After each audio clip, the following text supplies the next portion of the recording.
now this is the coronal section. What you are able to see, so from above downward, if you see this is the part of the middle cranial fossa. Okay, this one is your pituitary fossa.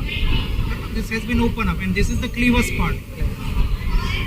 So behind it, this opening, what you are able to see is the opening of the posterior nasal opening. We have opened the nasopharynx from the posterior aspect, right? So what you are able to see over here is, if you trace this place, it comes to go into the nasal cavity. This is the posterior nasal aperture. If you see it, inside it, flash inside, it will see as a posterior nasal aperture. You can find the posterior nasal aperture right and left, right? This is what you are able to see is salpingopharyngeal fold, because the tubal openings are there on the lateral side. So this is salpingopharyngeal fold. This is the musculus uvuli. This is the uvula, right? So this is posterior nasal aperture. This one is the soft palate of the. This is its uvula part. This is the area where the oropharynx lies. If you open this area, what you are able to see, this is the posterior 1/3 of tongue, right? So this is the posterior 1/3 of the tongue. Behind it, this is the posterior most part of the tongue. This one is the epiglottis. This is median glossoepiglottic fold. This fold I am holding in my forceps is the median glossoepiglottic fold. On either side of the medial glossoepiglottic fold, you have got the lateral glossoepiglottic fold. This is glossoepiglottic fold, and between them, this two depression is known as the vallecula. So these are the right and left vallecula. This is a left side vallecula. This is right side vallecula. Is it clear? Now, if you trace further downward, so this was the anterior surface of the epiglottis. You can say this is the posterior surface of the epiglottis, which lies in the relation to the laryngeal cavity. So now we have opened the laryngeal cavity from the behind, right? After opening, what you are able to see, this is the elevated area which is there on the posterior aspect of the epiglottis. It is known as the tubercle of the epiglottis. This hole is your supraglottic part.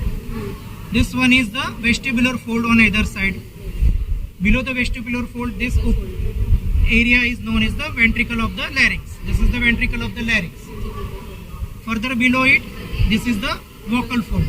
So this you can say is the false vocal fold. This one is the true vocal fold. This is vestibular fold. This is vocal fold. Below this area, this much area is the infraglottic part, and then you are able to see this is the tracheal rings. This is trachea. So how much is the larynx? Starting from this much, upper border of the epiglottis to the lower border of this posterior lamina of the cricoid cartilage. See, this is the posterior lamina of the cricoid cartilage which we have cut from the back. This is its lower border. So this much is the larynx.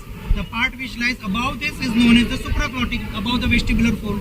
The one which lies below the vocal fold is known as the infraglottic part, and this is the glottic part, or you can say the laryngeal ventricle between the vestibular fold and the vocal fold. Now if you see this portion, this is the aryepiglottic fold. Here lies the, somewhere lies the arytenoid cartilage. Above it, these are the two elevation, tiny elevations are there. This is one elevation and this is the another elevation. This is because of the corniculate cartilage, and this is because of the uniform cartilage. And this whole fold is known as the aryepiglottic fold. There are 5 structures which lies inside the aryepiglottic fold. Right? 2 cartilages are there. Then you have got the 2 muscles are there. Aryepiglotticus and the thyroepiglotticus. And then you have got the ligament. Which are those ligaments? The upper part of the quadrate ligament, what is it called? Aryepiglottic ligament, you can say, which lies inside. Right? So these are how the aryepiglottic fold is there. Now lateral to the aryepiglottic fold, this area, whatever you are able to see lateral to the aryepiglottic, this is your pyriform fossa. This portion is known as the pyriform fossa. See, this two area is known as pyriform fossa. It is medially bounded by the aryepiglottic fold and laterally by the lateral wall of the pharynx. Right? So that is how the whole structure of the coronal sections of the head and neck region is. Starting from the nasopharynx, oropharynx part and the laryngopharyngeal parts as well as the larynx. Clear?